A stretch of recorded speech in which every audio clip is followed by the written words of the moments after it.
มองโลกด้านดีมีผล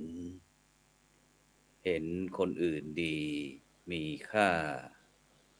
ปลูกใจให้เกิดศรัทธาตั้งหน้าทำดีมีคุณมองโลกด้านร้ายกลายกลับใจรับแต่เรื่องเคืองคุณเหนื่อยหน่ายเลิกล้างทางบุญชีพวุ่นแท้แน่เอ่ยขอกล่าวคำว่าธรรมสวัสดีกับบรรดาท่านผู้ฟังแล้วก็ท่านผู้ชมทุกท่านที่กำลังติดตามช่องธรรมะเป็นทีมทีวีออนไลน์กลุ่มพระสงฆ์อุบาสกอุบาสิการ่วมกันเผยแผ่ธรรมะไลฟ์สดทาง Facebook ทาง YouTube และสถานีวิทยุ FM คลื่น 104.50 เมกะเฮิรตซ์วัดฝ่ายหินจังหวัดเชียงใหม่พร้อมทั้งสถานีวิทยุเครือข่ายคลื่นสีขาว8จังหวัดภาคเหนือซึ่งในค่ำคืนวันนี้ก็เป็นคืนวันอาทิตย์ที่25เดือนธันวาคมปีพุทธศักราช2565ก้าวกับผมวัตมภาพพระครูโสพลปริยัติก็ได้นำรายการเห็นธรรมเห็นเราเห็นเราเห็นธรรมมาพบกับบรรดาท่านผู้ฟังท่านผู้ชมเป็นประจำทุกคืนวันอาทิตย์เวลาตั้งแต่20:00 นเป็นต้นไปจนถึงเวลาประมาณ23:00 นซึ่งบรรดาท่านผู้ฟังท่านผู้ชมทุกท่านก็สามารถที่จะให้กำลังใจโดยการกดติดตามกดไลค์กดแชร์เพื่อเป็นธรรมทานยิ่งแชร์มากก็ได้บุญมากแชร์น้อยก็ได้บุญน้อยไม่แชร์ก็ไม่ได้บุญหรือว่าจะร่วมบริจาคสนับสนุนกับช่องธรรมะเป็นทีมทีวีออนไลน์ก็ชื่อบัญชีก็ออมบุญออมธรรมวันละบาททางธนาคารไทยพาณิชย์เลขที่บัญชีก็145244700-8ชื่อบัญชีก็พระไทยธรรมกิจพระมหาชาญชัยพรหมประดิษฐ์และพระอาจารย์จตุรงค์ชูศรี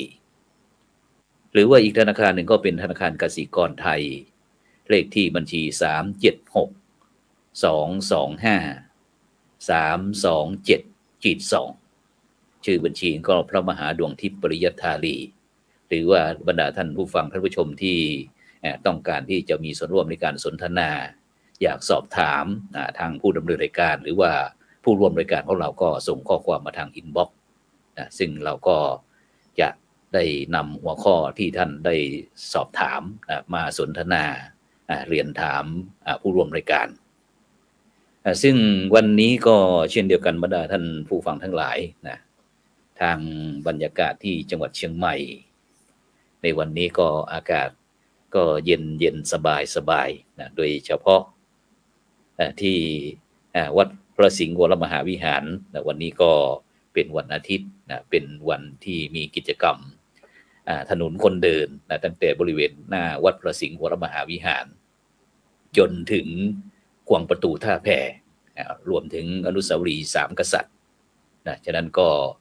ในช่วงนี้นะก็บรรยากาศนักท่องเที่ยวต่างๆก็เดินทางจับจ่ายใช้สอยกันนะซึ่งก็เพื่อที่จะเป็นการส่งเสริมเศรษฐกิจนะที่ฝืดเคืองนะก็เลยมีกิจกรรมมาซึ่งก็ถือว่าเป็นสิ่งที่พี่น้องเมืองเชียงใหม่ได้ช่วยกัน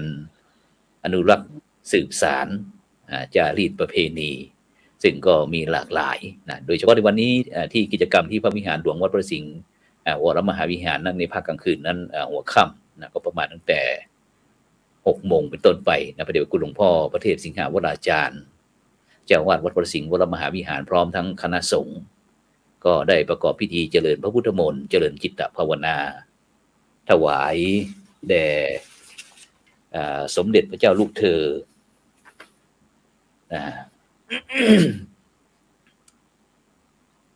เจ้าฟ้าพัชรกิติยาภาหรือว่าองค์พาของเรานะซึ่งองค์ได้ประชวรเมื่อวันที่15ธันวาคมที่ผ่านมาฉะนั้นก็ทางมติมหาเถรสมาคม ก็ได้ประกาศขอความร่วมมือกับคณะสงฆ์แห่งประเทศไทยทุกวัดได้นำพุทธศาสนิกชนของเราได้เจริญจิตตภาวนาเจริญพระพุทธมนต์เจริญจิตตภาวนาเพื่อที่จะร่วมส่งกำลังใจน้ำพระทัยอะไรต่างๆถวายแก่พระองค์ท่านให้หายจากอาการประชวรให้ไวยิ่งขึ้นนะฉะนั้นก็เป็นที่น่าอนุโมทนายินดีนะฉะนั้นรายการของเราวันนี้ก็เช่นเดียวกันนะวันนี้ก็เป็นวันหยุดวันพักผ่อนนะแต่คณะครูบาอาจารย์เราไม่ได้พักผ่อนก็ต้องมาเป็นกำลังอกกำลังใจให้กับบรรดาท่านผู้ฟังท่านผู้ชมนะที่ยังรอคอยความหวังว่าเมื่อไหร่จะมาเสียทีนะฉะนั้นวันนี้เพื่อไม่เป็นการเสียเวลานะครับก็จะได้แนะนำผู้ร่วมรายการของเราวันนี้นะครับรูปแรกนี้ก็จะเป็นท่านอาจารย์พระครูปรีชาภิวัฒน์นะครับรองเจ้าคณะตำบลเวียงทุ่งหลวงนะครับเจ้าอาวาสวัดทุ่งหลวงอำเภอพร้าวจังหวัดเชียงใหม่นมัสการครับท่านอาจารย์พระครูปรีชาภิวัฒน์ครับผมครับผมครับเป็นยังไงบ้างครับวันนี้เดินทางปฏิบัติศาสนกิจที่ไหนเอ่ยวันนี้มาปฏิบัติศาสนกิจที่จังหวัดนครปฐมครับอำเภอกำแพงแสนกำแพงแสนนครปฐมที่ลงหล่อพระพุทธปฏิมาพรเลิศครับดีว่าญาติโยมเขาเป็นเจ้าภาพเททองหล่อพระโพธิสัตว์กวนอิมปางรักษาโรคเพื่อเอาไปประดิษฐานที่วัดทุ่งหลวงเพื่อศรัทธาชาวบ้านเนาะมาได้สักการะบูชานอกจากที่ไปประกอบพิธีทางศาสนาคุณก็ได้ไปสร้างศาลาเก่งจีนไว้ที่วัด1 หลังครับแล้วก็มีกิจกรรมเกี่ยวกับเทศกาลกินเจอย่างต่อเนื่องมาโดยตลอดครับปีนี้มีเจ้าภาพเพิ่มเติมครับได้เททองเพิ่มองค์ครับตรุษจีนนี่ก็คงจะเป็นปลายเดือนมกราคมนะครับเนาะมกราคมนะครับแรกๆผมก็นึกว่าที่ท่านอาจารย์ไปบางแสนไปใกล้ทะเลนึกว่าจะได้ไปช่วยเป็นกำลังใจกับพี่น้องทหารราชนาวีของเราที่เรือหลวงสุโขทัยนะครับในอับปางนะครับซึ่งติดตามเพื่อกำลังใจครับผมตั้งติดตามข่าวอยู่ตลอดเวลาครับผมแล้วเป็นยังไงบ้างครับตอนนี้ติดตามแล้วทางกำลังพลของเราที่23ที่สูญหายไปตอนนี้ครบหรือยังครับผมยังครับตอนนี้ที่สูญหายตอนนี้12นะครับที่ยังหาไม่เจอนะครับที่เป็นพวกสูญหายครับ12ฉะนั้นก็ที่หายจริงๆตอนที่หายไม่เจอตอนนี้12ใช่ไหมครับครับจาก105ครับเนาะจาก105ที่รอด70กว่าแล้วก็สูญหายที่หาไม่เจอเนี่ย12ล่าสุดเมื่อข่าวช่วงเย็นเมื่อกี้นะครับครับนี่ก็คือจิตวิญญาณของป่าพร้าวเวียงหินนะครับถึงแม้จะอยู่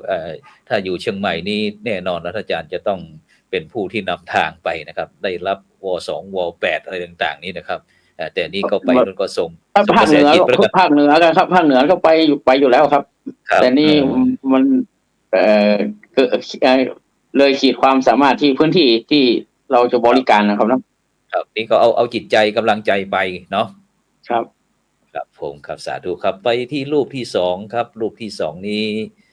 ท่านอาจารย์พระครูฮิรันนะครับสุภธาดานะครับเจ้าคณะตำบลแม่โป่งแม่ห้อยเงินนะครับเจ้าอาวาสวัดแม่ห้อยเงิน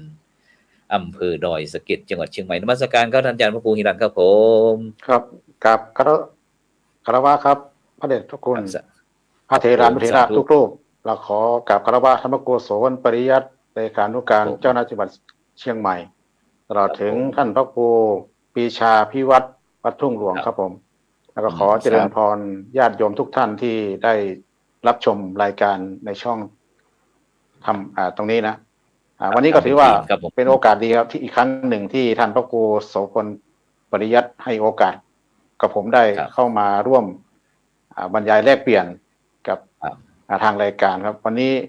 อาจจะเป็นด้านกู้ภัยเป็นส่วนใหญ่ทางนี้ดูเท่าว่าท่านพระครูปรีชามาแล้วก็คือใช่ครับต้องด้านกู้ชีพกู้ภัยโดยตรงครับผมก็ได้รับครับผมกู้ชีพกู้ภัยนี่เป็นของท่านพระครูปรีชานะครับที่จุดประกายให้ผมครับอาจารย์ครับ ครับผมครับที่นี่เป็นไอดอลครับผมเพราะว่าเราได้มีโอกาสได้ไปประชุมที่จังหวัดลำพูนเขาจะครับที่เอาพระทั้ง4 จังหวัดที่มีการทำงานอยู่ครับมาคุยแลกเปลี่ยนกันครับเมื่อก่อนนี้ผมจะถนัดในด้านของการเข้าค่ายคุณธรรมครับอบรมในต่างๆนะแล้วเราได้เกิดความคิดจากท่านพระครูบีชายจุดประกายให้ผมให้มาทำกู้ชีพกู้ภัยครับตอนนี้ครับครับกี่ปีแล้วครับตั้งจากวันนั้นถึงวันนี้วันประมาณตอนนี้เข้าปีที่5พระอาจารย์ครับปีที่5ก็นั้นก็ประมาณปี60นะครับที่เราได้เดินทางไปประชุมที่มจร.วิทยาลัยสงฆ์ลำพูนครับผมเกี่ยวกับโครงการเกี่ยวกับเรื่องพัฒนาศักยภาพพระสงฆ์นักพัฒนาครับผมใช่ครับผมครับเนี่ยต้องขอกราบขอบคุณนะครับในโครงการนี้ครับที่ได้เจอพระแต่ละรูปที่ทำงานเก่งๆกันทั้งนั้นครับพระอาจารย์นะที่มาเจอกันครับครับผมฉะนั้นก็ถือว่าวันนี้ก็แปลกนะท่านอาจารย์ทั้ง2 รูปนะว่ารายการของเราชอบนักชอบหนาชอบพระที่ทำงานครับโดยเฉพาะอย่างที่เราได้คุยกันนอกรอบบอกว่าถ้าจะให้ผมบอกให้ท่านอาจารย์หรือว่าขอร้องหรือว่านิมนต์พระอาจารย์พระครูปีชาภิวัตรให้เลิกทำงานเกี่ยวกับหน่วยกู้ชีพกู้ภัยท่านอาจารย์บอกว่าเมื่อกี้บอกว่าไม่ได้ชาวบ้านเขาทุกข์ชาวบ้านเขาลำบากแล้วใครจะมาช่วยชาวบ้านแล้วถ้าเป็นท่านอาจารย์พระครูฮิรันนะครับท่านอาจารย์พระครูฮิรันถ้าผมขอนิมนต์ท่านอาจารย์บอกว่าให้พักเถอะไม่ต้องทำหรอกอาจารย์จะว่าต้องหาลู่ทางอื่นที่พระอาจารย์ครับถึงไม่ทำตรงนี้โดยตรงอย่างที่ทุกวันที่ผ่านมาเนี่ยผมไม่ได้ออกรถนะครับผมก็เป็นตัวประสานงานอีกแล้วอาจารย์นะเป็นให้เจ้าหน้าที่เราประสานงานให้ศูนย์กู้ชีพที่อยู่ใกล้เคียงเขตเขาครับที่เวลาเขาโทรมาปุ๊บประสานงานให้พื้นที่ของเขาอยู่ว่าเขาโทรมาจากที่ไหนแล้วเขตไหนเราก็ให้เขาประสานงานกับเบอร์โทรนี้นะกลับไปครับอาจารย์นะเราก็เป็นตัวประสานงานอยู่ดีหรือช่วงที่ผ่านมาเราก็ทำเป็นถุงยังชีพอาจารย์นะถึงแม้ครับผมมันต้องหาเรื่องที่ออกให้ได้อาจารย์มันก็มีเรื่องที่ต้องทำอาจารย์นะมันยิ่งโยมเราให้การสนับสนุนอีกครับมันอึดอัดใช่ไหมถ้าไม่ได้ทำงานนี่มันต้องได้ทำอาจารย์อยู่เฉยๆมันก็ไม่ทำไม่เป็นมั้งมันต้องทำต้องมีเรื่องให้ทำอาจารย์นะไม่เรื่องหนึ่งก็เรื่องหนึ่งครับอาจารย์นะทุกวันต้องทำงานครับอาจารย์ครับเนี่ยบรรดาท่านผู้ฟังท่านผู้ชมที่อาตมาภาพได้พูดเมื่อกี้นี่นะไม่ใช่ว่าจะยังไงอย่างหนึ่งไม่ใช่นะที่เราได้ต้องการที่จะมาคุยกับคณะครูบาอาจารย์ของเราว่าในการที่เราจะพระสงฆ์ในปัจจุบันเนี่ยที่ทำงานเนี่ยไม่ได้มีใครไปขอร้องนะแต่ด้วยจิตวิญญาณนะซึ่งโดยเฉพาะทางพุทธศาสนาของเรากว่าที่องค์พระสัมมาสัมพุทธเจ้าเนี่ยจะได้มาตรัสรู้เป็นอนุตตรสัมมาสัมพุทธเจ้าเนี่ยโอ้โหนะจะต้องบำเพ็ญบารมีไม่รู้จักเท่าไหร่เป็นเท่าไหร่เป็นมาทุกสิ่งทุกอย่างนะฉะนั้นตรงนี้บรรดาท่านผู้ฟังทั้งหลายอย่างที่สดร้อนๆเห็นว่าไปที่ไหนมานะท่านอาจารย์พระครูปีชาท่านอาจารย์พระครูฮิรันสุภาธดาไปที่ไหนมาคุยให้ฟังหน่อยเอาที่ผ่านมาเนี่ยครับไปที่บ้านแม่หมู่หมู่ที่4ตำบลแม่นาจรอำเภอแม่แจ่มครับแม่มุกิจกรรมแม่มุครับผมครับผมแม่นาจรครับไปทำ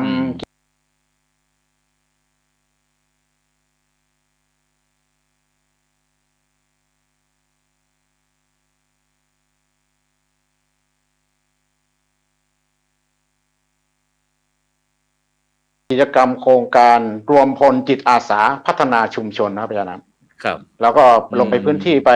2,000 ลิตร 6 ถังครับอาจารย์ครับครับผมแล้วก็อุปกรณ์ครัวเรือนครับครับผมแล้วก็ในส่วนของโรงเรียนก็เป็นพวกครับผมขอสุมาเตอร์พอดีมาปฏิบัติธรรมกำลังแล้วเรียนนี่ครับครับผมพอดีกำลังออกรายการด้วยเนาะครับผมครับผมโอเคครับสาธุครับ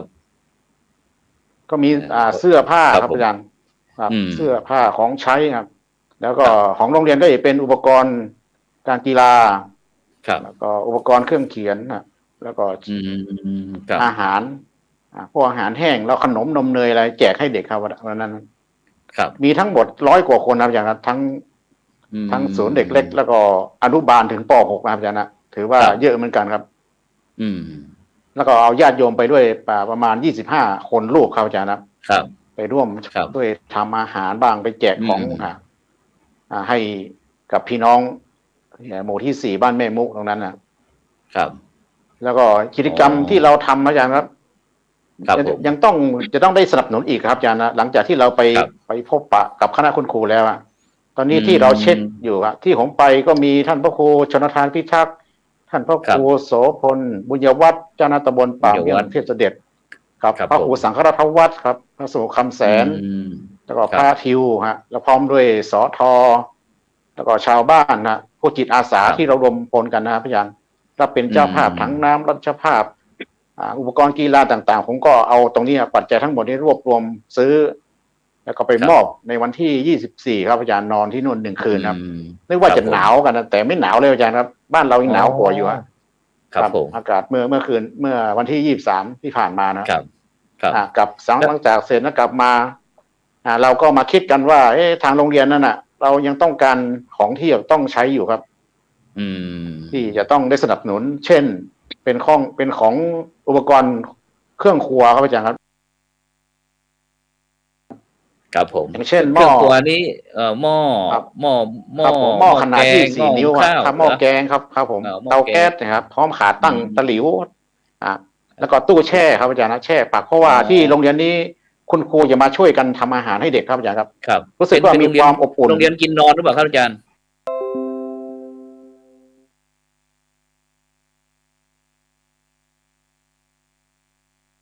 ไม่ได้กินนอนครับอาจารย์ครับแต่ครูครับต้องนอนที่นั่นครับอาจารย์เพราะเส้นทางเนี่ยโอ้โหดีขึ้นครับอาจารย์เพราะว่าเขาปรับพื้นที่ให้ดีครับอาจารย์ก็มีแต่ฝุ่นครับอาจารย์ครับ ครับ ซึ่งตรงนี้ส่วนมากนี่ก็จะเป็นพี่น้องชาวปากกยอหรือว่ากะเหรี่ยงใช่ไหมครับ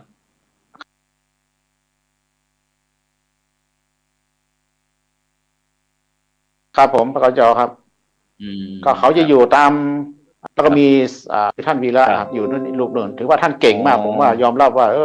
ท่านสามารถอยู่กับญาติโยมได้ที่ธุรการดารนี่นะแล้วก็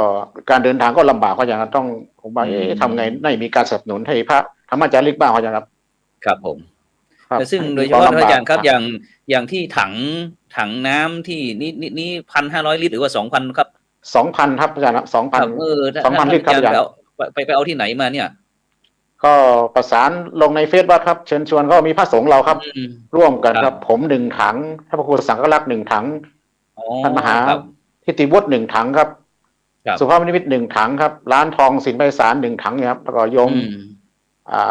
อะไรศิริลักษณ์หรือว่าโยมปลาย1 ถังครับแล้วก็เหลือนั้นก็รวบรวมเป็นปัจจัยพระอาจารย์ครับแล้วก็ไปซื้อขนมบ้างนมอาหารแห้งบางส่วนครับแล้วอาหารแห้งบางส่วนผมได้รับมาจากที่เราไปทำบุญที่ศูนย์ศึกษาพัฒนาห้วยหงไคครับพระสงฆ์ที่มาร่วมเป็นสงฆ์นั้นยกให้ผมหมดครับอาจารย์นะว่าให้ผมสารบุญต่อเลยครับไปรับอาหารบิณฑบาตข้าวสารอาหารแห้งใช่ไหมครับครับผมที่ศูนย์พัฒนาห้วยหงไคทำบุญประจำปีครับโอ้สาธุครับแล้วพระสงฆ์บอกว่าเอายกให้ผมไปเลยเอาไปเพราะว่าให้ผมไปส่งเอาไปทำกิจกรรมต่อครับอาจารย์ครับก็ส่งมอบต่อครับให้ทหารบ้างครับที่อยู่อะไรนะเขตของทุ่งต้นงิ้วครับอาจารย์เขตติดต่อนู่นน่ะเขตติดต่อตากครับอาจารย์แล้วก็แบ่งปันกันไปก็อาหารแห้งต่างๆเนาะข้าวสารบ้างครับครับผมสุดยอดครับซึ่งไอโครงการต่อไปก็คือยังจะไปที่เดิมใช่ไหมหรือว่าเป็นปีหน้าหรือว่าถ้ามีโอกาสก็จะไปปีนี้เดี๋ยวว่ากิจกรรมนี้เขาจะเพราะว่าจะใช้โครงการว่าจัดซื้ออุปกรณ์ครัวเรือนในครัวครับอาจารย์มอบให้โรงเรียนเนี่ยคงจะได้ประชาสัมพันธ์เชิญชวนญาติโยมสนับสนุนนะอาจารย์เพราะว่ามันต้องใช้นะทุกวันนะเพราะต้องทำอาหารให้เด็กครับอาจารย์เด็กแล้วครูก็เสียสละกันเปลี่ยนกันมาทำอาหารให้เด็กครับอาจารย์ความผูกพันก็เกิดจากตั้งแต่ทำอาหารจนถึงการสอนนะอาจารย์เนาะเนี่ยความผูกพันของครูกับเด็กนักเรียนของโรงเรียนบ้านแม่หมู่เนี่ยมีอยู่ประมาณ10 คนด้วยกันครับที่คอยดูแลเด็กทั้งหมดนะครับ นักเรียนนี้ชั้นป .1 หรือว่าชั้นอนุบาลจนถึงชั้นป .6 หรือว่าชั้นอนุบาลถึงป .6 แล้วมี 3 ศูนย์เด็กเล็กอีกศูนย์หนึ่งครับถึงป .6 ครับ อ๋อ ผมก็แยกส่วนให้ตั้งแต่อนุบาลถึงป .3 นี่ก็ได้พวกสมุดยางลบดินสอไม้บรรทัดเนี่ยนะแต่ถ้าป .4 ขึ้นไปได้เป็นปากกาขึ้นเปลี่ยนแค่ก็เท่านั้นนะอุปกรณ์การเขียนอย่างเดียวนอกนั้นเหมือนกันหมดครับขนมมาม่าปลากระป๋องอะไรต่างๆครับเหมือนกันหมดครับครับถังนี้ก็ยกให้หมู่บ้านครับครับผมแล้วหลังจากที่ทางคณะของเราได้ไปแล้วนะครับได้เห็นอะไรบ้างครับไปที่บ้านเมมุครับผมครับก็นึกถึงเมื่อก่อนบ้านเราครับอาจารย์สมัยที่บ้านเราเป็นอย่างนี้ครับอาจารย์นะก็ถือว่าเราผ่านจุดนั้นมาได้แล้วก็มาครับผมครับเนี่ยเราต้องการตรงนั้นตรงนี้แล้วญาติโยมบอกว่าโอ้โหเนี่ยเมื่อก่อนเราก็เป็นแบบนี้แล้วแล้วก็มีการพัฒนาขึ้นมาเรื่อยๆนะแล้วก็มาเป็นถือว่าเป็นกำลังใจให้ชาวบ้านที่นี่ก็แล้วกันพระอาจารย์พร้อมเด็กๆคณะคุณครูด้วยครับเนี่ยผมเลยใช้คำว่าพลังบวรนี่นะพระอาจารย์แล้วก็เป็นกำลังใจให้พระวีระที่อยู่สำนักสงฆ์นั้นอีกครับอาจารย์ถวายเครื่องใช้แล้วก็ปัจจัยบางส่วนนะให้ท่านเป็นกำลังใจให้ท่านเนาะครับแล้วท่านอาจารย์พระครูปีชาแล้วครับท่านอาจารย์พระครูปีชาครับได้เห็นงานของท่านอาจารย์ฮิรันสุภาธดาแล้วท่านอาจารย์ที่บทบาทนะครับบรรดาท่านผู้ฟังท่านผู้ชมก็คงจะเคยได้ยินได้ฟังแต่คงจะนานแล้วจนอาจารย์เข้าช่องของเราเกือบไม่ได้นะครับเพราะว่าคงจะนานเกินไปนะครับงั้นอยากก็ให้การที่บนท่านอาจารย์ได้คุยฟังหน่อยครับผมส่วนใหญ่ปกติใช้คอมตั้งโต๊ะที่วัดนะครับเข้ารายการครับวันนี้อยู่นอกพื้นที่เลยหาทางเข้ายากหน่อยแต่ก็เข้าได้อยู่เดี๋ยวขออนุญาตประชาสัมพันธ์นี้แป๊บครับโครงการของท่านอาจารย์พระครูฮิรันนะครับสุภาธดาที่เมื่อกี้นะครับบอกว่ารวมพลจิตอาสานะครับพัฒนาชุมชนปีที่5นะครับนี่ก็เลขที่บัญชีก็986นะครับ6937380นะครับชื่อบัญชีศูนย์กู้ภัยโพเงินนะครับนี่ก็ที่พระอาจารย์ได้นำจิตอาสานะครับพัฒนาชุมชนนะครับได้ไปร่วมกันที่บ้านแม่มุตำบลแม่นาจรนะครับอำเภอแม่แจ่มจังหวัดเชียงใหม่เมื่อวันที่อะไรนะอาจารย์วันที่มอบวันที่24ครับเดินทาง23จ้ะครับ23ที่ผ่านมาเนี่ยครับอาจารย์มาถึงวันที่24เวลา 3 โมงแล้วก็ทุ่มครึ่งก็สวดมนต์ต่อเพราะว่าเรามีกิจกรรมทุกวันเสาร์นะครับนี่พูดถวายสวดมนต์พรชัยมงคลเนี่ยที่ท่านอาจารย์พูดเบื้องต้นเมื่อกี้ครับทุกวันพระทุกวันเสาร์ครับเราจะร่วมกันครับผมการนิมนต์ท่านอาจารย์พระครูปีชาครับผมได้คุยฟังหน่อยในส่วนของกู้ชีพกู้ภัยพระในช่วงนี้ก็มีการช่วยเหลือศูนย์การศึกษานอกโรงเรียนตำบลทุ่งหลวงมาครับเพราะว่า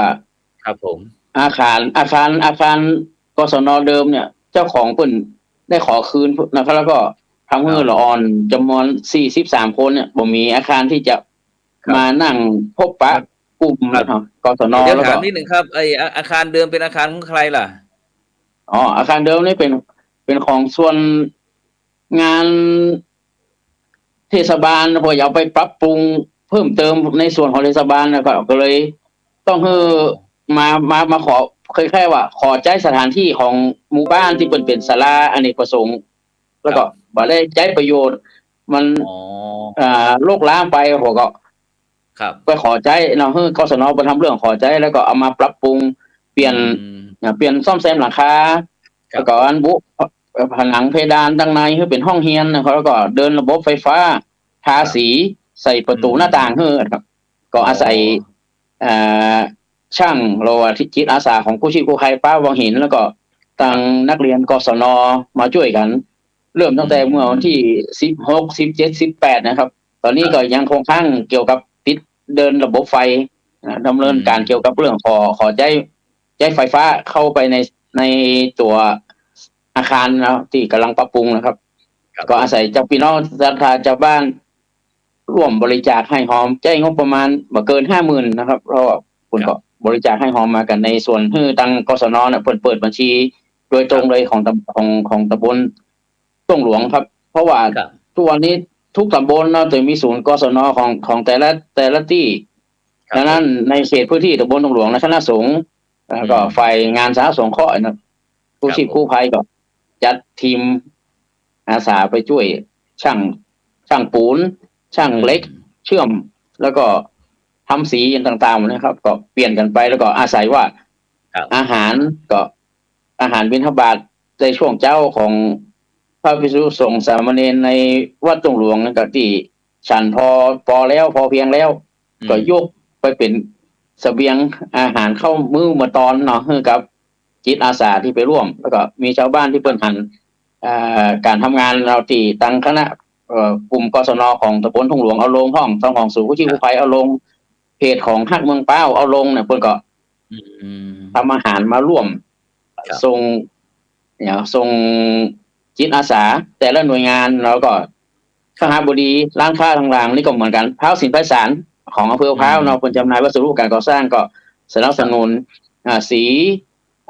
กระเบื้องรอนคู่เพื่อมุงหลังคาที่มันรุมันแตกต่างๆเนี่ยเกือบประมาณ60กว่าแผ่นนะครับที่เอามาดำเนินการครับแล้วตอนนี้สำเร็จหรือยังครับตอนนี้เหลือประมาณสัก 10% ครับเก็บรายละเอียดแล้วก็ดำเนินการติดตั้งระบบไฟฟ้านะครับไฟฟ้าอย่างภายใน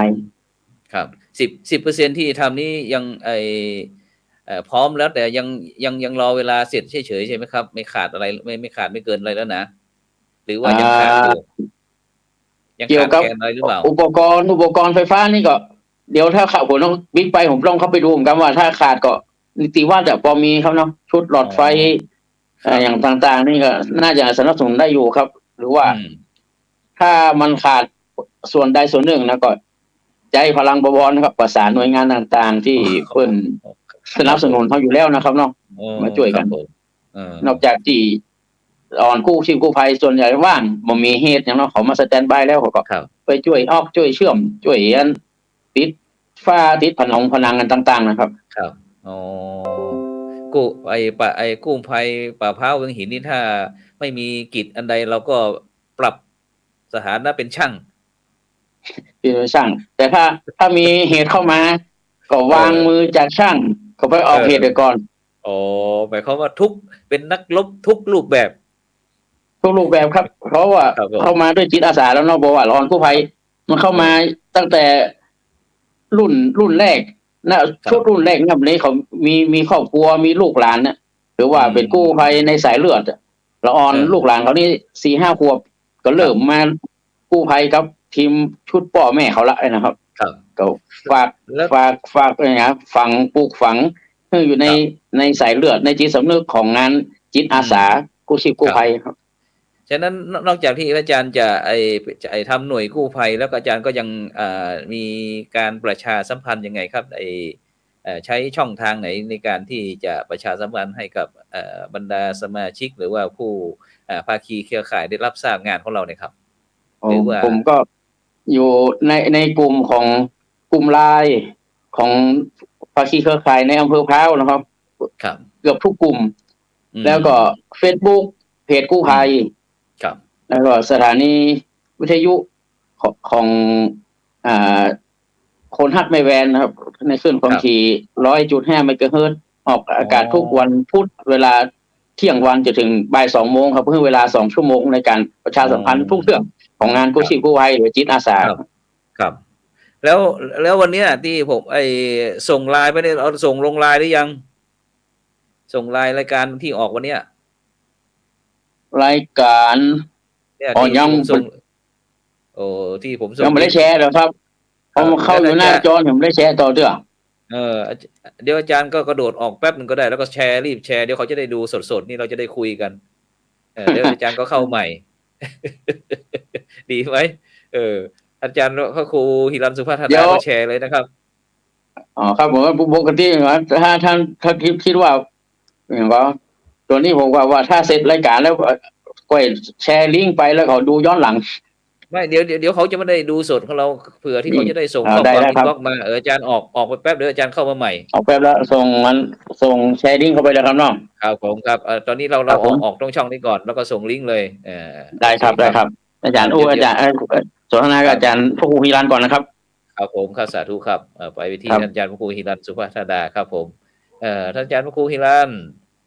ครับผม ครับนอกจากที่เราจะไอไปตรงนี้แล้วทีนี้กลับมาที่งานกู้ภัยของเราตอนนี้การงานเป็นยังไงบ้างอันนี้กู้ภัยของผมนี่ตอนนี้หยุดอยู่ครับอาจารย์ครับเพราะว่าผมนัดกับคณะทีมงานไว้ว่าประมาณต้นปีหน้าต้องไปต่อทะเบียนรถก่อนนะอาจารย์อันดับแรกครับเพราะว่า3 ปีแล้วรถเราไม่ได้ต่อทะเบียนต่อประกันนะอาจารย์ต้องล้างรถใหม่เปลี่ยนยางรถเปลี่ยนน้ำมันเครื่องทุกอย่างของเหลวของรถครับอาจารย์นะล้างเปลี่ยนระบบใหม่หมดครับ แล้วก็คงจะนู่นน่ะจะต้องทำบุญศูนย์ในเดือนกุมภาพันธ์นะอาจารย์ครับเพราะต้องหากองทุนเพื่อไปขับเคลื่อนแต่ละวันนะอาจารย์นะแต่ช่วงนี้ก็ยังดีครับเทศบาลเราก็มีอยู่ใกล้เคียงเราเนี่ยของเทศบาลแม่โป่งเทศบาลแม่ห้วยเงินตลาดใหญ่แล้วก็เทศบาลของห้วยทรายครับอาจารย์อยู่บริเวณเรานี่อยู่เทศบาลนี่หมายความเป็นกู้ภัยเหมือนกันเครือข่ายของเราเหมือนกันแต่ไปของเทศบาลครับอาจารย์แต่ของเรานี่เป็นของจิตอาสาผมใช้คำว่ารวมเป็นกู้ภัยพลังบวร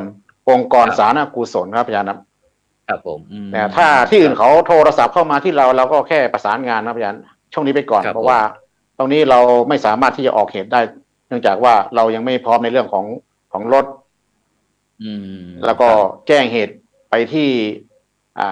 เขตพื้นที่ของแต่ละที่ครับอาจารย์ที่เขามีเหตุเกิดขึ้นครับหรือให้โทรไป1669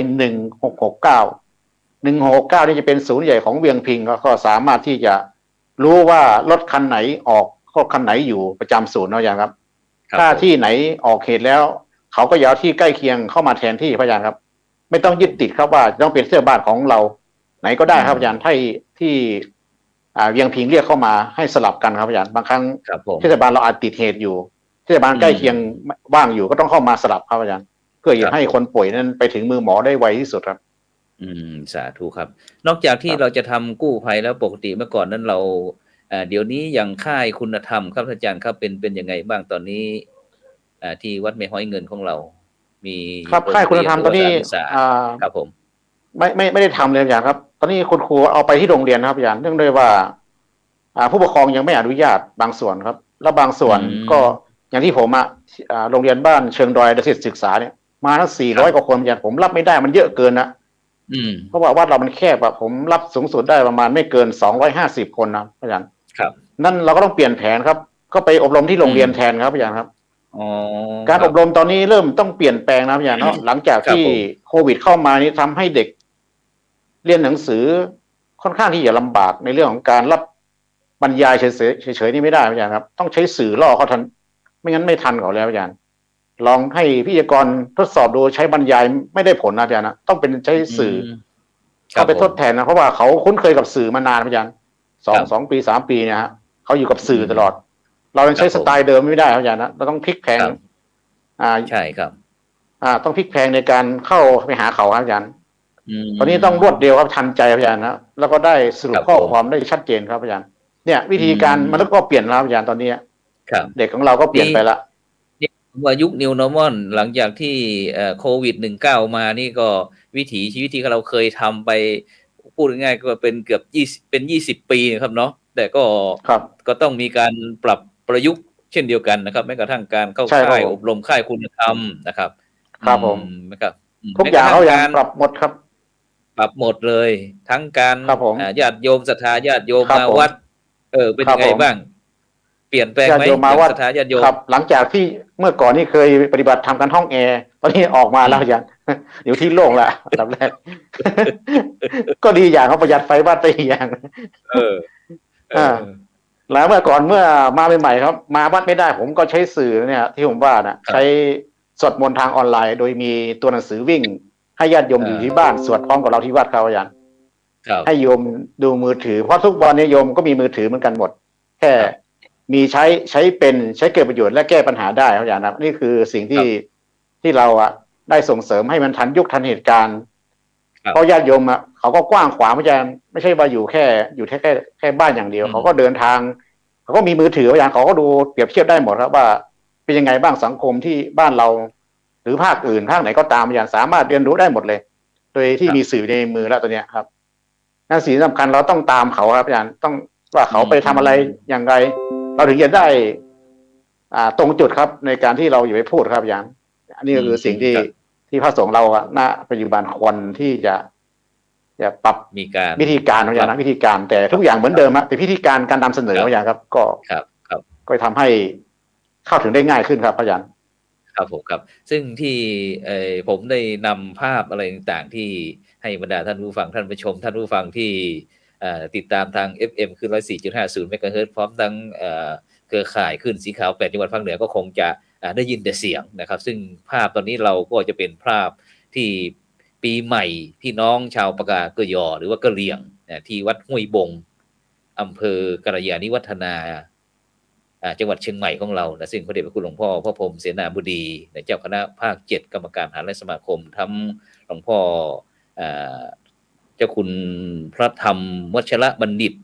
อธิการบดีมหาวิทยาลัยมหาจุฬาลงกรณราชวิทยาลัยพร้อมทั้งคณะสงฆ์วิทยาเขตเชียงใหม่ด้วยนะพร้อมได้ไปประกอบพิธีปีได้พบปะกับพี่น้องชาวกะเหรี่ยงหรือว่าปากากยอที่บ้านห้วยบงนะซึ่งก็เห็นภาพแล้วโอ้โหนี่ก็ธรรมจาริกเช่นเดียวกันครับท่านอาจารย์ครับท่านอาจารย์พระครูครับนี่พระธรรมจาริกแล้วก็พี่น้องนักเรียนอะไรต่างๆเขาก็จะมีการทอดผ้าป่านะครับทอดผ้าป่านะครับทอดผ้าป่าเข้ามานะครับแล้วนี่ก็เป็นกิจกรรมหนึ่งนะครับแล้วก็ในช่วงนี้ครับในช่วงนี้ท่านจะมีการเจริญพุทธมนต์เจริญจิตภาวนาถวายแก่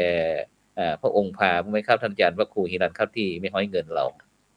ครับผมของพวกที่วัดผมนี่ทุกวันพระแล้วก็ทุกวันเสาร์อาจารย์ครับทำมาตั้งแต่เบื้องต้นแล้วครับที่ได้รับทราบข่าวมาครับแต่ผมไปดูจากที่พระอาจารย์เห็นที่อันนี้ที่ไหนนะครับที่พระอาจารย์เบื้องต้นเนี่ยนะที่เข้าก่อนผมไปองค์ก่อยที่อาจารย์ชวนผมไปนะผมก็ไปกับพระกุศลลักษณ์ผมก็ดูก็น่าศรัทธานะครับอย่างที่มารับพระพุทธรูป700 ครัวเรือนนะครับพระกยอครับนะครับ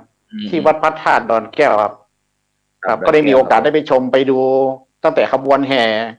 แล้วก็มารับพระต่างๆแสดงตัวเป็นพุทธมกะครับอาจารย์พุทธมกะก็ดูน่าและชื่นชมอาจารย์นะกับสำหรับพระธรรมจาริกครับเขาให้นั่งแวดด้านนอกแล้วก็มีคณะญาติโยมที่เป็นศรัทธาของแต่ละที่ครับอาจารย์มารับพระครับแล้วมาแสดงตัวเป็นพุทธมกะครับอาจารย์ครับผมครับนี่ก็จะเป็นภาพที่เราเก็บมากิจกรรมต่างๆนะครับที่คณะสงฆ์ไทยเรานะครับจากหลายจังหวัดหลายพื้นที่นะครับที่ในภาคเหนือของเราบ้างนะครับแล้วก็จังภาคกลางบ้างนะครับทางภาคตะวันออกบ้างนะครับผสมผสานกันไปนี่ก็เป็นสถาบันธรรมาภิวัตรนะครับผู้สูงนักเรียนผู้สูงอายุนะครับโรงเรียนผู้สูงอายุอะไรต่างๆนี่นะครับซึ่งในปัจจุบันนี้อย่างที่ท่านอาจารย์พระครูหิรันสุภัทราได้พูดว่าต้องมีพระสงฆ์นะครับพระสงฆ์ก็ได้รับผลกระทบเช่นเดียวกันไม่ว่ากิจกรรมในการทางพระพุทธศาสนาของเราก็ต้องมีการปรับเปลี่ยนนะครับฉะนั้นท่านอาจารย์พระครูปรีชาเรียบร้อยยังครับตอนนี้แชร์ไปหรือยังแชร์เรียบร้อยครับแชร์เรียบร้อยแล้วท่านอาจารย์คุยได้เลยทีนี้หลังจากที่ทุ่งหลวงหรือว่าที่อำเภอพร้าวเนี่ยมีการทำกิจกรรมอะไรบ้างครับคณะสงฆ์เราในช่วงนี้ก็ที่ในฐานะที่บ้านเมืองของเราเป็นแบบเนี้ยครับแม้กระทั่งใกล้ที่จะเป็นเทศกาลส่งท้ายปีเก่าแบบวิถีไทยต้อนรับปีใหม่แบบวิถีพุทธเราเนี่ยครับที่อำเภอพร้าวผมในส่วนของอำเภอพร้าวล่าสุดนี้ก็การเจริญพุทธมนต์ถวายพรชัยแก่พระองค์พานะครับที่วัดทุ่งหลวงเนี่ยก็คณะสงฆ์โดยหลวงพ่อเจ้าคณะอำเภอพร้าวแล้วก็ท่านนายอำเภอพร้าวนายกเทศมนตรีฝ่ายปกครองกำนันผู้ใหญ่บ้านและคณะศรัทธาประชาชนก็จะมาร่วมกันเจริญจิตภาวนาแล้วก็พระสงฆ์เจริญพุทธมนต์เพื่อถวายแด่พระองค์พาเมื่อวันที่22ครับแล้วก็ทุกวันของทุกวันในการทำวัดสวดมนต์ของในวัดนะครับแล้วก็หลายๆวัดในอำเภอพร้าวด้วยก็ได้เจริญพุทธมนต์แล้วก็ทำวัดเย็นแล้วก็ปฏิบัติตามคำสั่งของมหาเถรสมาคมนะครับแล้วก็หลายที่ก็ปฏิบัติเข้างานเข้าลูกขมูลกรรมแล้วช่วงนี้ครับเข้ากรรมแต่ละที่แต่ละวัดก็มีการปฏิบัติธรรมนะช่วงนี้มีรู้สึกที่วัดดอยใต้ตำบลป่าตุ้มครับซึ่ง คืนวันที่23ที่ผ่านมานี่ผมก็ไปเป็นต้นเตะเนาะคืนแรกนะเป็นการเปิดงานเข้ากรรมครับแล้วก็การเจริญพุทธมนต์ทรงในสวดมนต์ข้ามปีทรงใต้ปีเก่าวิถีไทยต้อนรับปีใหม่วิถีพุทธก็คือว่าในอำเภอพร้าวนี่ก็จัดกันหลายวัดเหมือนกันครับโดยเฉพาะวัดทุ่งหลวงนี่ก็ประกาศให้พี่น้องศรัทธาชาวบ้านแล้วก็ศรัทธาทุกที่ทุกปีที่เคยมาทำมาสวดมนต์ข้ามปีนี่ก็ประมาณ200กว่าคนนะครับที่ผ่านมาเราพอไปเว้นวรรคในช่วงโควิดนะครับที่บริจัดนะครับเนาะปีนี้ก็มาเริ่มจัดใหม่ครับผมแล้วก็กิจกรรมครับอาจารย์ครับส่งท้ายปีนี้เราวางแผนยังไงบ้างของป่าพร้าววังหินของเราครับกิจกรรมที่จะสิ้นปีส่งท้ายปีเก่าต้อนรับปีใหม่เนี่ยครับมีกิจกรรมอะไรบ้างของพร้าววังหินนี่ก็ในการเฝ้าฟังระวังเหตุเพื่อให้การช่วยเหลือพี่น้องประชาชนนี่ก็เตรียมความพร้อมตลอดเวลาอยู่แล้วครับแล้วก็ละออนกู้ภัยอาชีพอาสาทั้งหลายก็มาเช็ครถกู้ภัยที่รับส่งผู้บาดเจ็บทั้ง3คันรถยกรถอุปกรณ์เครื่องตัดทางอุปกรณ์ทางสูงอุปกรณ์มนุษย์กบนักประดาน้ำนี่ก็เตรียมความพร้อมไว้เรียบร้อยแล้วครับถ้ามีเหตุขึ้นมาในเขต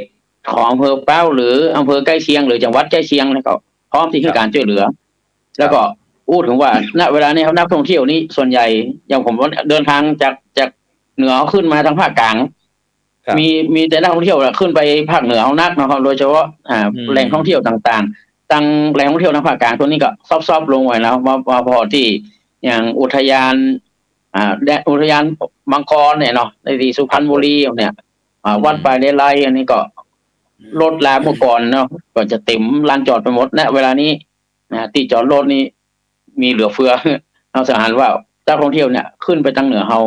ดังนั้นทีมกู้ชีพกู้ภัยทุกที่ในเขตก็พร้อมที่จะดูแลพี่น้องประชาชนที่ขึ้นไปรับบรรยา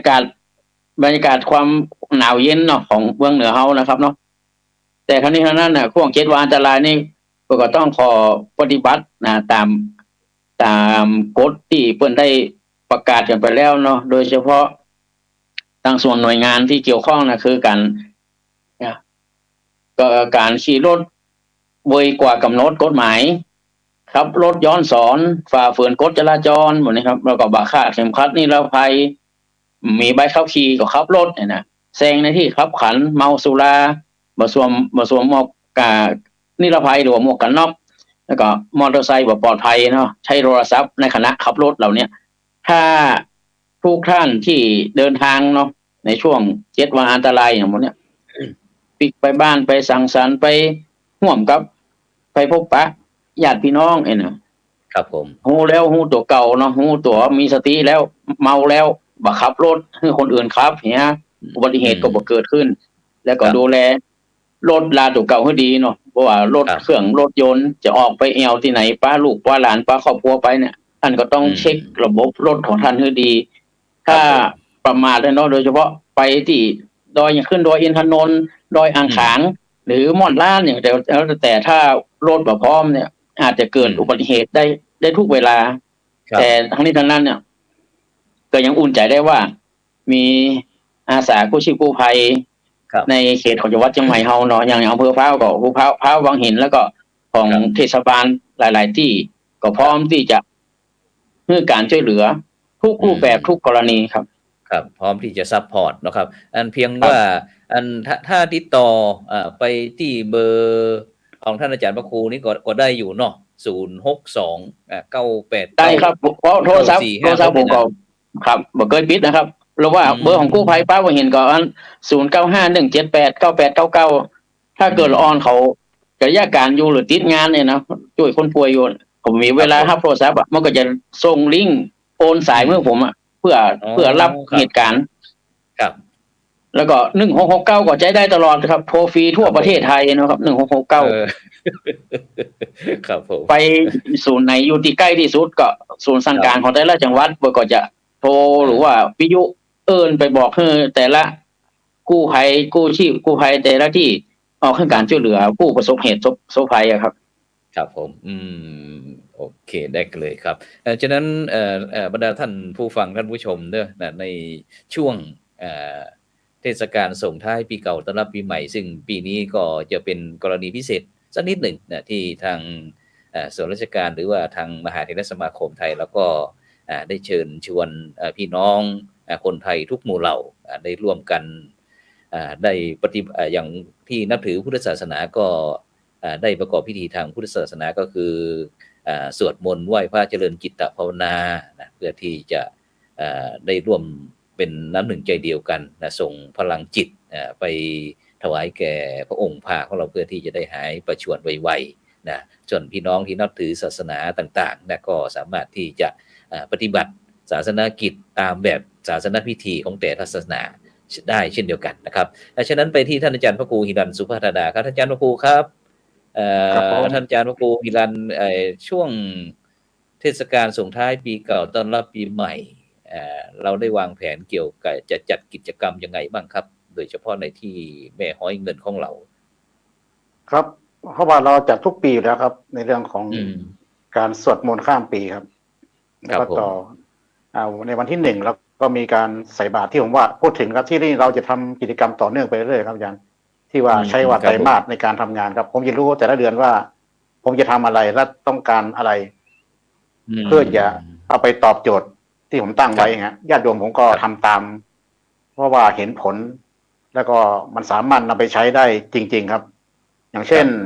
การทำบุญตักบาตรในวันที่1เนี่ยก็จะเป็นการทำบุญตักบาตรขนมครับเพราะว่าวันในวันอาทิตย์ที่15ผมก็จะมีงานวันเด็กครับผมจะจัดหลังเขา1วันก็อยากขนมจากวันที่1เนี่ยไปรวมไว้เพื่อจะเตรียมจัดงานวันเด็กต่อครับหลังจากนั้นก็จะมีกุมภาพันธ์ที่ผมพูดถึงครับเดี๋ยวผมก็จะได้ทำพิธีทำบุญทอดผ้าป่าท่าน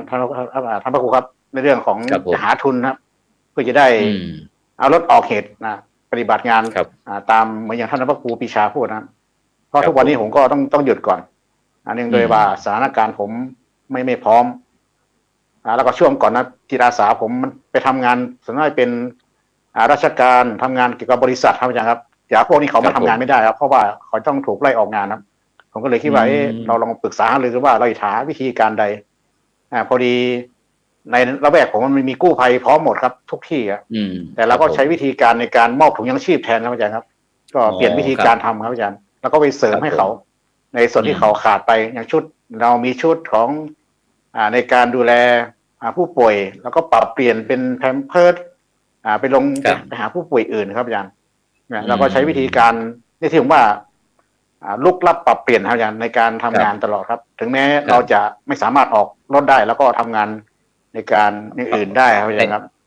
ในชุมชนวิธีคิดอย่างเดียวครับอาจารย์ใช่ครับแล้วก็ใกล้เคียงครับอาจารย์ครับผลครับผมผลที่ก็คือในเรื่องของบ้านเราครับที่ได้ประโยชน์แล้วไม่พอครับใกล้เคียงเราอีกครับอาจารย์นะแล้วเราก็ไปเติมเต็มให้เจ้าหน้าที่กู้ชีพส่วนอื่นครับบางครั้งเขาอาจจะขาดของใช้ของกินอะไรนะพวกมาม่าอะไรเขาก็ส่งให้เขาไปครับอาจารย์ถือว่าเป็นกู้ชีพเดียวกันมีจิตอาสาเหมือนกันหมดครับอาจารย์นะเพราะรู้จักกันหมดครับอาจารย์กู้ชีพถามท่านพระครูปีชาดูครับว่ากู้ชีพเชียงใหม่รู้จักกันหมดครับเป็นเหมือนเป็นพี่เป็นน้องกันเลยอาจารย์ครับมีอะไรช่วยเหลือกันนะแม้แต่เหตุเกิดขึ้นตรงไหนก็จะเป็นต้องลงรถทำอาจารย์เพราะว่าจิตครับอาจารย์จิตมันเป็นมันรู้สึกก็ต้องลงไปช่วยเขาอะอย่างที่ผ่านมากู้ชีพผมไปพบเหตุที่นู่นอำเภอแม่ลาวที่เชียงรายครับอาจารย์เชียงรายก็ลงไปช่วยเขาครับแม่ลาวอะไรครับใช่ไหมครับครับแม่ลาวจังหวัดเชียงรายครับผมอำเภอแม่ลาวครับผมนั่นแหละเขาลงไปช่วยแล้วก็เอาบัตรประจำตัวแจ้งให้เจ้าหน้าที่อื่นให้ทราบว่าเราเป็นหน่วยงานไหนครับเขาถึงอนุญาตนะถ้าเราไม่มีบัตรเขาก็ไม่ให้เราเข้าร่วมเพราะว่าเราไม่ได้ผ่านการอบรมมีเขาอย่างครับดังนั้นกู้ชีพเรามีบัตรเราก็สามารถเข้าไปช่วยเหลือเขาได้ครับเขารู้เขากู้ชีพโพเงินลงไปช่วยครับในการแข้งขาหักอะไรที่เขาเจอมาเขาไปช่วยเจ้าหน้าที่อีกส่วนหนึ่งครับก็ถือว่าพบเหตุที่ไหนก็สามารถช่วยที่นั่นได้ครับโดยจิตสำนึกของเจ้าหน้าที่มีจิตอาสาอยู่ครับไม่ใช่ว่าแค่ที่เราที่เดียวครับผมแล้วที่กิจกรรมที่ท่านพระครูสังฆลักษณ์วัฒน์เป็นเห็นบอกว่าเดี๋ยวช่วยประชาสัมพันธ์ให้หน่อยมีกิจกรรมอะไรที่วัดม่วงตนถาวรรังสีกิจกรรมน่าจะเป็นตัวนี้มั้งครับอาจารย์กิจกรรม ที่ว่าจะไป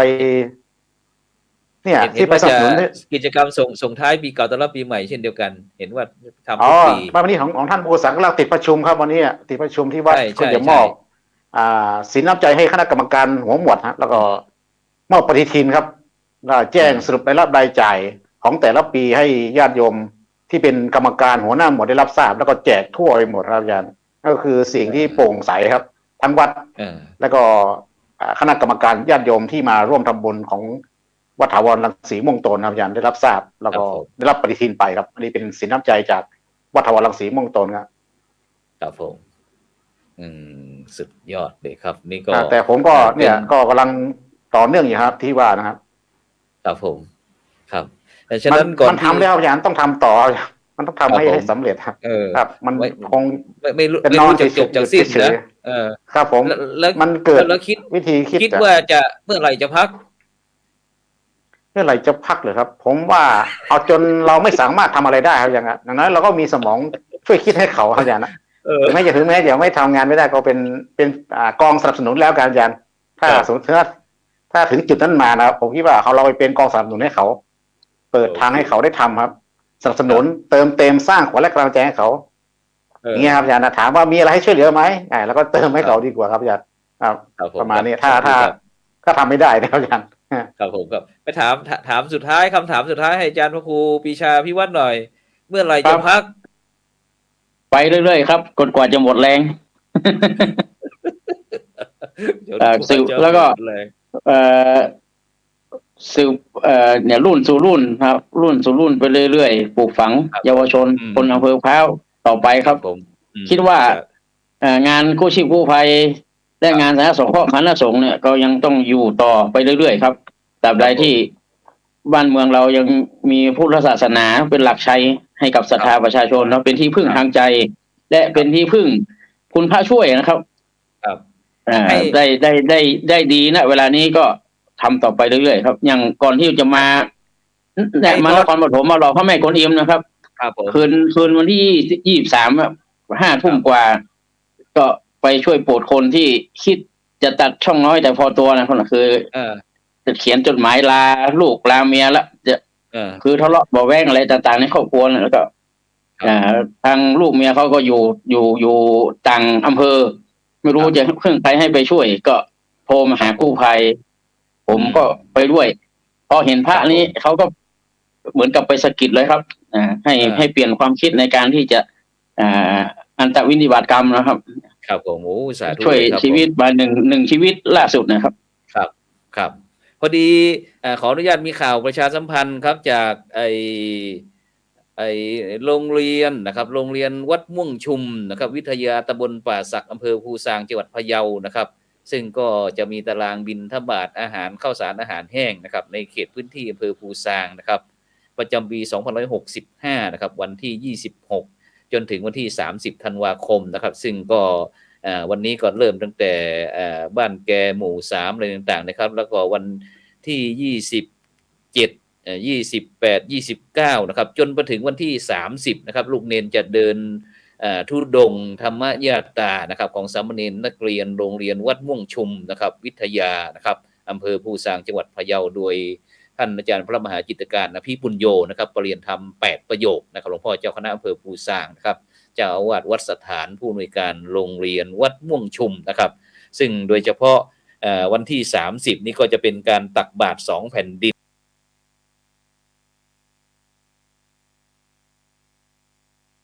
นะครับที่พี่น้องไทยลาวณกิ่ว6บ้านฮวกนะครับท่านผู้ชมที่กำลังติดตามอยู่ก็เตรียมตัวนะเพราะว่าที่ภูซางนั้นก็จะมีใช้เอานะฉะนั้นก็จะมีประเพณีทำบุญตักบาตรทุกวันที่30ธันวาของทุกปีนะตักบาตร2แผ่นดินปีนี้ก็เช่นเดียวกันนะครับฉะนั้นก็ถ้าเจอเห็นขบวนนี้ก็ยังไม่ต้องตกอกตกใจตรงนี้เป็นขบวนธุดงค์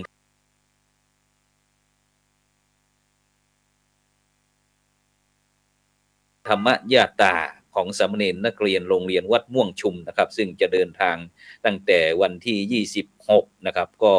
วันที่26นี้ก็บริเวณบ้านแกบ้านมุ ม่วงนะครับบ้านม่วงชุมนะครับบ้านห้วยไฟวัฒนานะครับแล้วก็อีกหลายหมู่บ้านนะครับวันที่27นี่ก็บ้านดอนชัยบ้านอะไรต่างๆนี่ครับวันที่28นี่ก็บ้านดอนตันนะครับปงหลวงนะครับบ้านศพบงนะครับ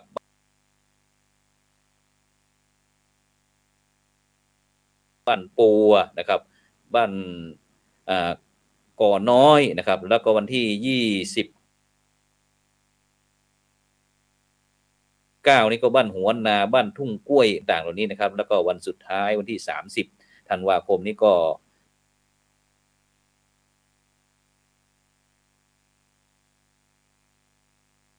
ตักบาตร2แผ่นดินนะครับที่ณด่านกิ่ว6นะครับบ้านฮวกนะครับฉะนั้นเราก็กลับมาที่นี่ก็อีกหน่อยนี่ก็จะเป็นมูลนิธิจันตองนะครับวุฒิชัยกุลนะครับท่านอาจารย์พระครูโสพลปริยสุทธีนะครับหลวงพ่อรองเจ้าคณะจังหวัดนะครับพะเยานะครับผู้ช่วยอธิการบดีมจร.วิเขตพะเยานะครับนี่ก็ได้ทำกิจกรรมนะครับเกี่ยวกับที่วัดนันตารามนะครับบอกว่างานบุญสาธยายอภิธรรมคัมภีร์มหาปฐานนะครับปฐานสูตรนะครับนี่ครับนี่ก็เป็นกิจกรรมต่างๆนะครับที่เราได้นำมาเสนอเพื่อที่จะได้นำสิ่งอันพันละน้อยนะครับมา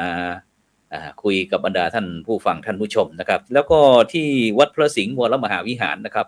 วัดพระสิงห์วรมหาวิหารนี่ก็จะเป็นในกิจกรรมส่งท้ายปีเก่าต้อนรับปีใหม่นะครับตั้งแต่วันที่29เป็นต้นไปนะครับก็แห่ผ้าแล้วก็น้ำสงฆ์พระธาตุนะครับแล้วก็จะมีกิจกรรมสืบส่งนพเคราะห์สวดนพเคราะห์นะครับแล้วก็สืบชะตาหลวงนะครับแล้วก็มีการกิจกรรมอีกหลายอย่างนะครับกิจกรรมอีกหลายอย่างนะครับฉะนั้นก็ทำบุญตักบาตรสวดมนต์ข้ามปีด้วยนะครับส่วนพระครูโสพลนี่ก็จะเดินทางไปที่จังหวัดแพร่นะครับไปที่จังหวัดแพร่วัดบ้านเกิดของตนเองนะครับเพราะว่าตั้งรอบนอกของเรานี่จะไม่ค่อยมีพระสงฆ์เท่าไหร่นะครับฉะนั้นก็จะต้องไปจัดรายการที่ค่อนข้างจะไกลปืนเที่ยงสักหน่อยหนึ่งนะครับแล้วก็งานมหกรรมหมู่บ้านรักษาศีล5ทั่วไทยนะครับประจำปี2565นะครับซึ่งจะจัดวันที่21ถึง22-23 มกราคมปีพุทธศักราช2566นะครับจัดข้ามปีนะครับวัดไร่ขิงตำบลไร่ขิงอำเภอสามพรานจังหวัดนครปฐมนะครับฉะนั้นก็หลับฝันดีมีเงินใช้ไร้โลคาพยาธินะครับไม่เจ็บไม่จนร่ำรวยทุกผู้ทุกคนสำหรับในค่ำคืนนี้ก็จำเป็นที่จะต้องนำรายการจากบรรดาท่านผู้ฟังท่านผู้ชมไปก่อนนะครับขอกล่าวคำว่าสา